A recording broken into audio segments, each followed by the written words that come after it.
انسان اللہ تبارک و تعالیٰ کا بندہ ہے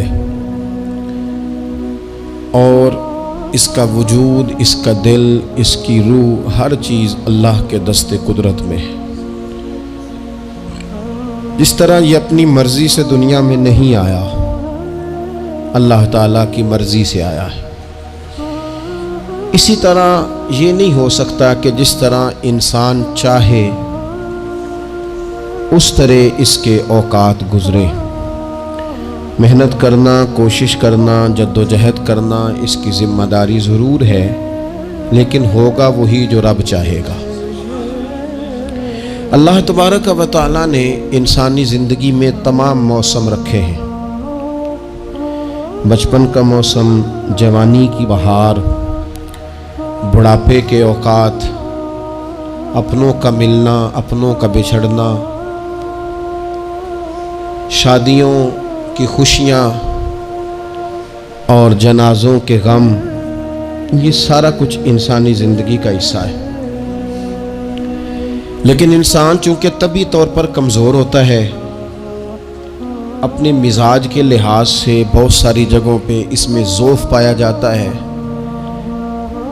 تو یہ کرتا یہ ہے کہ جس تسلی کے ساتھ خوشی کو قبول کرتا ہے، اسی طرح کھلے دل کے ساتھ غم کو قبول نہیں کرتا۔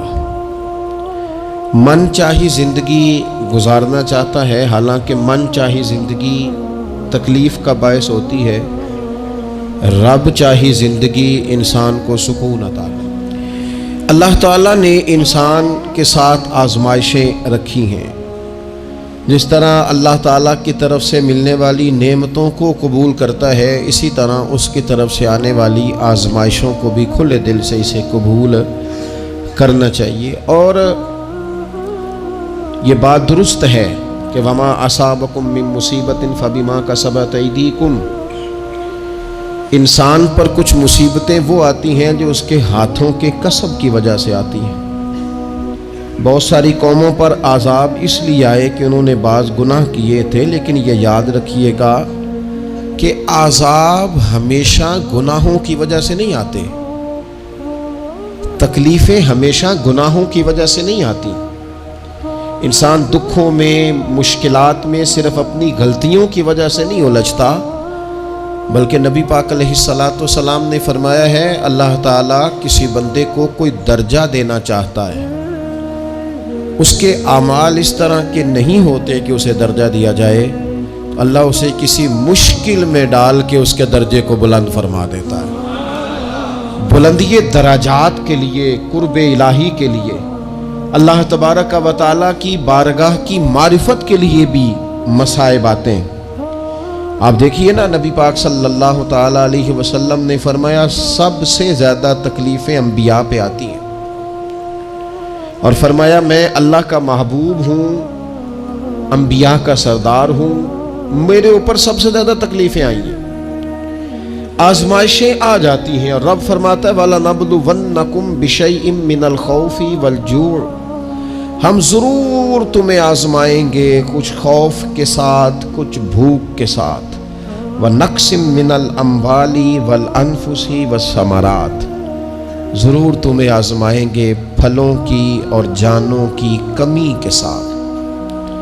اگر تم اس میں ثابت قدم رہے، شکوے نہ کیے، اپنے رب کی رضا پہ تم راضی رہے، تو وبشر الصابرین، اے محبوب پھر جو میری رضا پہ صبر کریں انہیں میری جنت کی خوشخبری بھی عطا فرما دے۔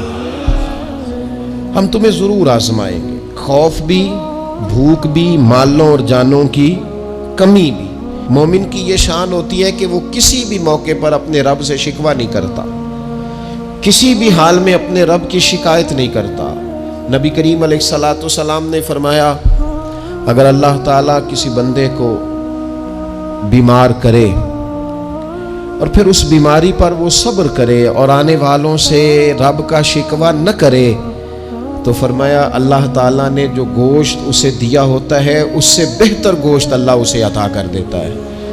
اگر اللہ تعالیٰ کی حکمت غالب ہو اور تقاضا اس بیماری میں اس بندے کے انتقال کے کر جانے کا ہو، تو فرمایا پھر اللہ تعالیٰ اسے شہادت کا درجہ عطا فرما دیتا ہے۔ آزمائشیں آ جاتی ہیں، انسان پر مصائب آ جاتے ہیں، دکھ آ جاتے ہیں، تکلیفوں کا سامنا بندے کو کرنا پڑ جاتا ہے۔ اب یہ کہ اس میں اپنے دل کو، اپنی روح کو قرار دیا جائے، اپنے آپ کو اللہ کی رضا پہ کھڑا کیا جائے اور ان حوادث کا مقابلہ کیا جائے، ان چیزوں کو دیکھا جائے اور یہ غور کیا جائے کہ میرا رب اگر اسی بات میں راضی ہے تو یقیناً اس میں اللہ کی کوئی خاص حکمت ہوگی۔ قحط حضرت عمر کے زمانے میں بھی آ گیا تھا، بڑی مشکلات کا سامنا کرنا پڑا۔ تو ان مصائب میں انسان کو تھوڑا سا پہلے تو ہمت کرنی ہے، پھر اس میں کرنے کا جو کام ہے وہ یہ ہے کہ سب سے پہلا کام تو یہ ہے کہ اپنے رب کی بارگاہ میں کھل کے دعا مانگی جائے، اللہ تبارک و تعالیٰ کے حضور التجائیں کی جائیں، دعائیں کی جائیں، رب کریم کو منایا جائے۔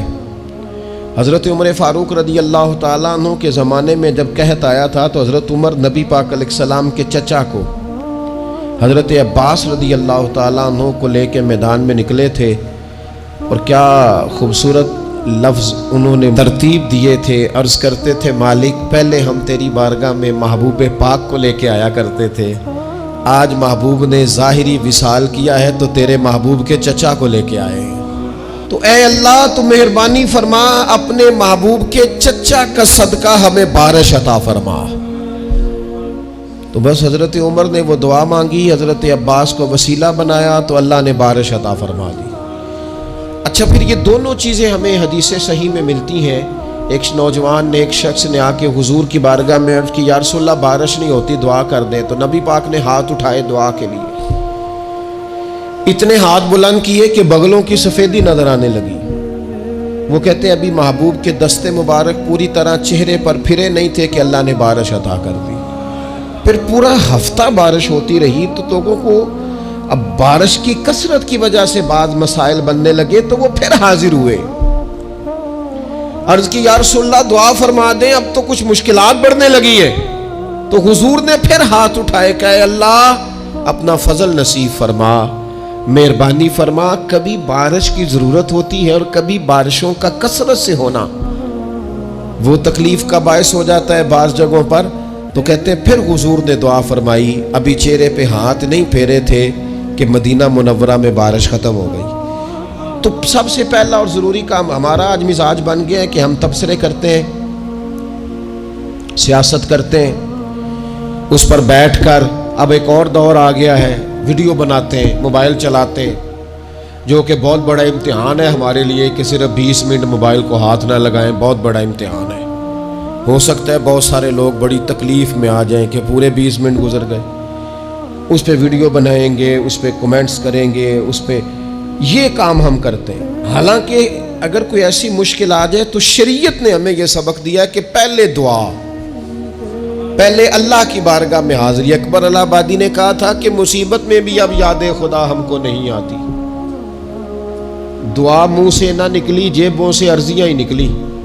ہم محکموں میں درخواستیں دیتے ہیں لیکن دعا کی طرف بڑھتے بڑا خوبصورت کام ہے۔ سب سے پہلے تو یہ کریں کہ وہ جو ہمارے بھائی تکلیف میں ہیں، مجبوری میں ہیں، ان کے لیے اپنے رب کی بارگاہ میں عرض کریں کہ مالک، قدرتوں کا مالک تو تو ہے، ہر چیز تو تیرے دست کرم میں ہے، اور تو کریم اتنا ہے کہ بندوں پہ تو غضب نہیں زیادہ فرماتا، رحمت ہی زیادہ فرماتا ہے، اور تیری رحمت تیرے غضب پر غلبہ رکھتی ہے، اس لیے مالک تو کرم فرما، اور یہ جو لوگ ہیں تو انہیں اپنے فضل سے ہی آسانی عطا فرما تاکہ اس مشکل سے نکل آئیں۔ جن دنوں کہتا مدینہ طیبہ میں حضرت عمر کے زمانے میں، تو حضرت عمر فاروق فرماتے ہیں میں نے بغیر گھی کے کبھی کھانا نہیں کھایا تھا، لیکن میں نے قسم اٹھا لی تھی کہ جب تک سب لوگوں کو راشن کھانا میسر نہیں آتا میں بھی گھی نہیں کھاؤں گا۔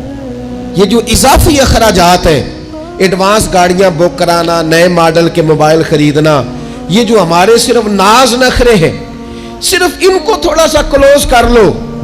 عجیب بات ہے نا، عجیب ظلم ہے نا کہ ایک بچہ رات کو اس لیے کھانا نہیں کھا رہا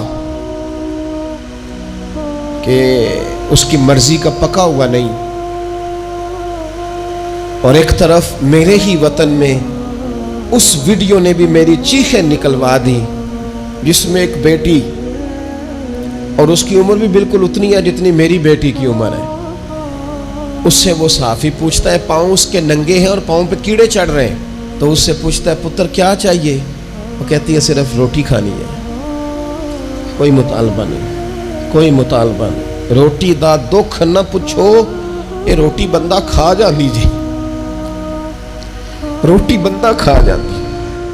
اللہ کریم نے فرمایا وَتَعَاوَنُوا عَلَى الْبِرِّ وَالتَّقْوَى، جب تقوی اور پرہیزگاری کا معاملہ ہو تو ایک دوسرے کے ساتھ تعاون کرو، ایک دوسرے کے ساتھ تعاون کرو، ایک دوسرے کا آگے بڑھ کے بازو تھامو، خیر کے کاموں میں ایک دوسرے کی مدد کرو، آگے نکلو۔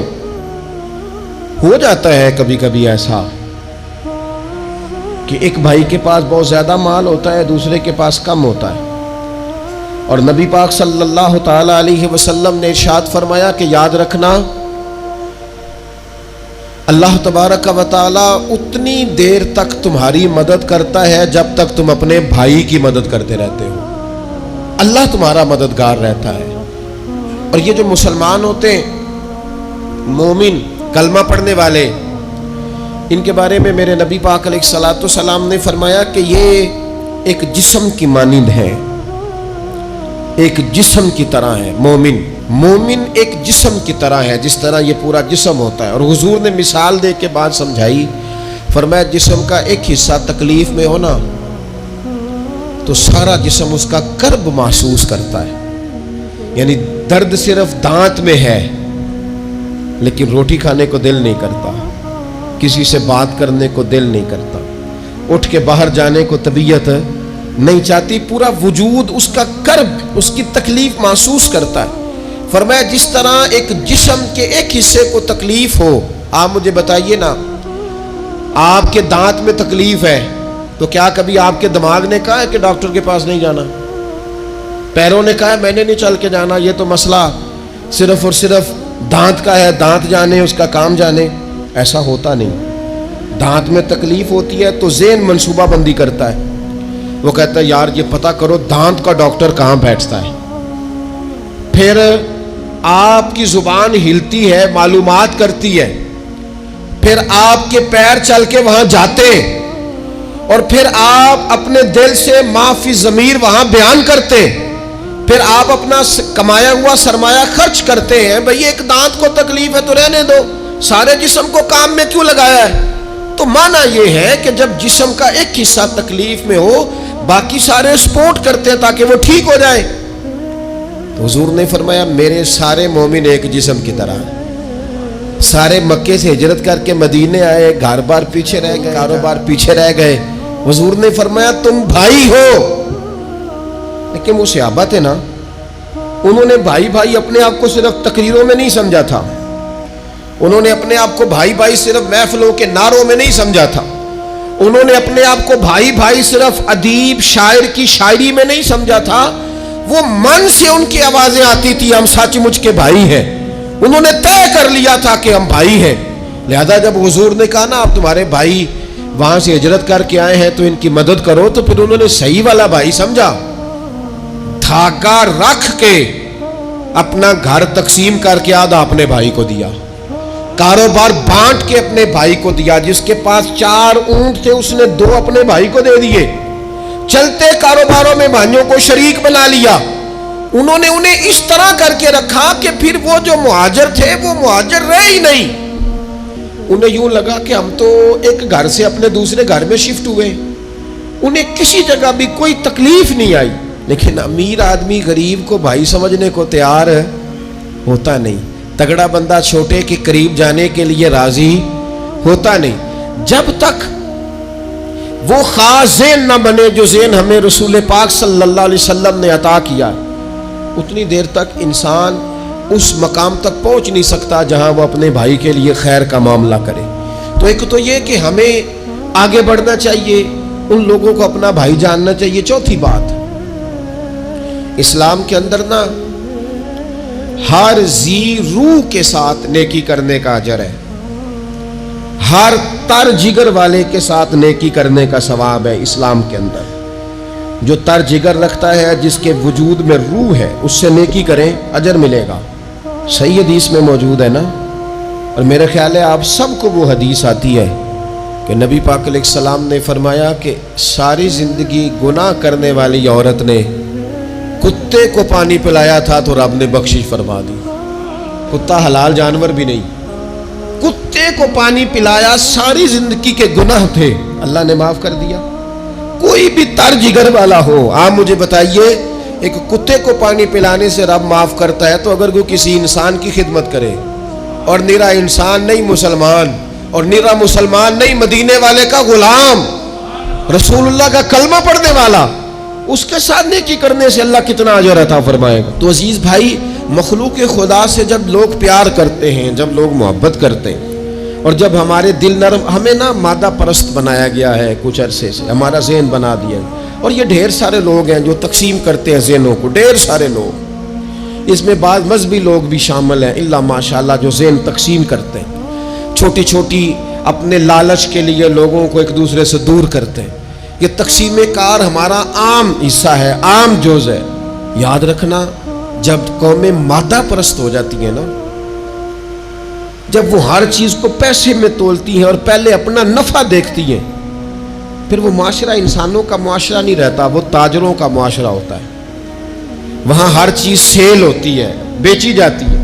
دوستو, قلبی طور پر جب دلوں میں گنجائش ہوتی ہے, جب ہمارے دلوں میں وسعت ہوتی ہے, جب ہمیں پیار کرنا آتا ہے, 2 آدمیوں کا کھانا 3 آدمی کھا سکتے ہیں, شرط یہ ہے کہ وہ تیسرے کو بٹھانے کی وسعت رکھتے ہوں.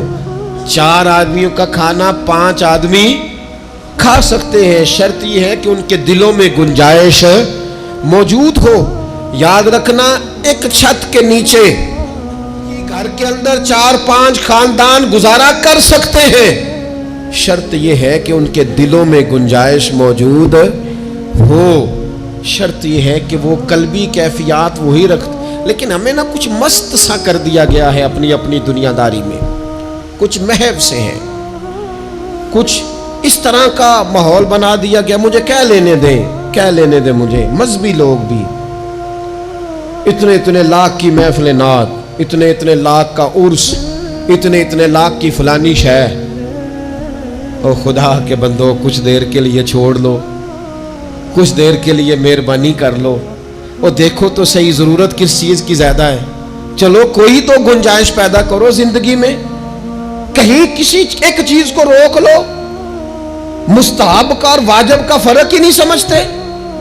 اقبال کہنے لگے, یہ کسی شوخ نے لکھ دیا یہ جملہ محراب مسجد پر, کہ یہ ناداں گر پڑے سجدے میں جب وقت قیام آیا. وقت تو قیام کا تھا, تم سجدوں میں ہو, اٹھنے کا ٹائم تھا, لوگوں کی مدد کرنے کا وقت تھا, اور تم ابھی بھی اپنے ختمات شریف میں الجھے ہوئے ہو.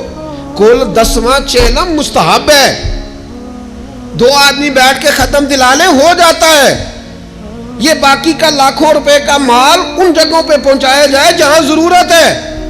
محفل نعت آپ کے محلے کا نوجوان بھی نعت پڑھ سکتا ہے, مقامی خطیب کو بھی تقریر آتی ہے, ہر جمعے کرتا ہے, اور بڑے کام ہے کرنے والے, لیکن وہ بس ٹھیک ہے, ہم جہاں لگ گئے وہاں سے ہلنے کو تیار ہی نہیں. ایک مخصوص سا مزاج بنا لیا, اس سے باہر آنا ہی نہیں چاہتے, پسند ہی نہیں کرتے. تو اپنی زندگی کے اندر وسعت پیدا کریں, اپنے دل میں وسعت پیدا کریں. یاد رکھیں, جب بندہ کسی کے بچوں کا سوچتا ہے تو اللہ اس کے بچوں پر فضل فرماتا ہے. جب انسان کسی کا گھر آباد کرتا ہے, رب اس کا گھر آباد کرتا ہے. حضرت ابو بکر صدیق فرمایا کرتے تھے, تو اللہ کے دین کی خدمت میں لگ جا, تیرا ذاتی کوئی کام رب رکنے نہیں دے گا, وہ سارے تیرے کام ہوتے رہیں. ہم کیا سمجھتے ہیں کہ تگڑی تقریروں سے لوگوں کو قریب کر لیں گے, کہ ہم کیا سمجھتے ہیں کہ بڑے بڑے پوسٹر لگائیں گے محفلوں کے تو لوگوں کو, ہم کیا سمجھتے ہیں حساب صرف نمازوں کا ہونا ہے, ہم کیا سمجھتے ہیں کہ حساب صرف ہم سے سجدوں کے بارے میں پوچھا جائے گا. یہ بھی سوال ہوگا, یہ بھی صحیح بخاری مسلم میں موجود ہے, صحیح حدیث میں موجود ہے کہ رب فرمائے گا, او بندے میں بھوکا تھا تو نے مجھے روٹی نہیں کھلائی, میں پیاسا تھا تو نے پانی نہیں پلایا, کپڑوں کی حاجت تھی تو لے کے نہیں آیا, میں بیمار تھا تو نے تیمارداری نہیں کری. مالک تو کھانے سے پاک, پینے سے پاک، پہننے سے پاک، بیماری سے پاک۔ تو رب کریم فرمائے گا وہ جو تیرے پڑوس میں بندہ بیمار تھا تو میں ہی تو تھا نا، وہ جو تیرے پڑوس میں آدمی بھوکا تھا تو بندہ تو میرا ہی تھا نا، وہ جو تیرے دائیں بائیں لوگوں کو حاجت تھی تو وہ میرے ہی بندے تھے۔ خدا کے بندے تو ہیں ہزاروں، بنوں میں پھرتے ہیں مارے مارے، میں اس کا بندہ بنوں گا جس کو خدا کے بندوں سے پیار ہوگا۔ کچھ نہ تھوڑا سا اپنے دلوں میں ساگر نے اس نے کہا تھا کہ یہی ہے ذوق عبادت کی انتہا ساگر، او غم حیات کے ماروں کا احترام کرو۔ یہ جو غم حیات کے مارے ہیں ان کا احترام کرو۔ 100 گھر تھا مدینہ شریف میں، امام ابو نعیم نے اس کو لکھا ہے۔ ہمارے ہاں بھی لوگ افطاری کراتے ہیں، سیاسی افطاری رمضان میں، سیاسی افطاریاں جن سے ہمیں کام نہیں پڑتا، جن سے ہمیں کل کو کام نکلوانا ہو تو ان کی روٹی پکائی جاتی ہے۔ سیاسی ولیمے، سیاسی دعوتیں، سیاسی لوگوں کے اجتماعات، VIP کے لنگر، یہ ہمارا کلچر بن گیا ہے، یہ ہمارا مزاج بن گیا ہے۔ اور نبی پاک علیہ السلام نے فرمایا لعنت اس دعوت پر جس میں امیروں کو بلایا جائے اور غریبوں کو نظر انداز کیا جائے، وہ تو ملعون دعوت ہے۔ 100 گھر پورا تھا مدینہ منورہ میں، جس میں 3 وقت کا کھانا، بچوں کے کپڑے، اگر کوئی بیمار ہو جاتا تو دوائیاں، اور دے کون جاتا ہے اللہ ہی بہتر جانتا ہے۔ ایک نقاب پوش آتا تھا، دروازے پہ دے جاتا تھا، نام پوچھتے تھے تو ناراض ہو جاتا تھا۔ اور یہ ایک دن کام نہیں ہوا، سالوں یہ کام جاری رہا، پتہ ہی کوئی نہیں کون دے جاتا ہے، کوئی خبر ہی نہیں۔ پھر اچانک 2-3 دن ہو گئے، وہ لنگر آنا بند ہوا، وہ اخراجات اٹھانے ختم ہوئے۔ اب لوگ ایک دوسرے سے پوچھنے لگے کہ وہ کھانا تیرے گھر بھی نہیں آیا، تیرے گھر بھی نہیں آیا، پتہ کرو کب سے نہیں آیا، پتہ کرو کب سے نہیں آیا۔ تو طے ہو گیا، جب لوگوں نے تاریخیں لگانی شروع کی، ایک دوسرے کے ساتھ ملانی شروع کی، تو 18 محرم سے میرے گھر نہیں آیا، ہاں ہمارے ہاں بھی 18 محرم سے نہیں آیا، پتہ کرو، تحقیق کرو۔ پتہ چلا کہ 18 محرم کو امام زین العابدین کا وصال ہوا ہے۔ سیدہ پاک کا یہ شہزادہ، امام حسین کا کربلا میں بچ جانے والا یہ جانشین، ایک 100 گھروں میں اور تھوڑی سی آبادی، 100 گھروں میں 2 وقت کھانا، اور اپنے کندھے پہ توڑا رکھ کے، لنگر کی بوری رکھ کے پہنچا کے آتے، اور چہرے پہ نقاب ہوتا، کوئی پوچھتا نام کیا ہے تو ناراض ہو جاتے۔ 100 گھروں میں کھانا جاتا۔ ان کے وصال کے بعد جب غسل دیا جا رہا تھا تو موٹے موٹے نشان تھے کمر پہ۔ لوگوں نے ان کے بیٹے سے پوچھا کہ یہ کیا ہے، تو فرمانے لگے میرے والد اپنے کندھوں پہ تھیلے رکھ کے آخر عمر تک گھروں میں پہنچا کے آتے رہے۔ لوگوں نے کہا حضور آپ کیوں نہیں جاتے تھے، آپ جوان تھے؟ تو آپ کے شہزادے کہنے لگے میں کہتا تھا ابا جی سے کہ میں نہ چلا جاؤں، تو فرماتے تھے پتر اگر تو جائے گا تو پھر تجھے اس غریب کا نام بھی بتانا پڑے گا، میں تیرے سامنے پردہ نہیں کھول سکتا، یہ میرا اور میرے رب کا راز ہے۔ اس چپکے کے ساتھ، اس محبت کے ساتھ حضرت امام زین العابدین رضی اللہ تعالیٰ عنہ خدمت کرتے۔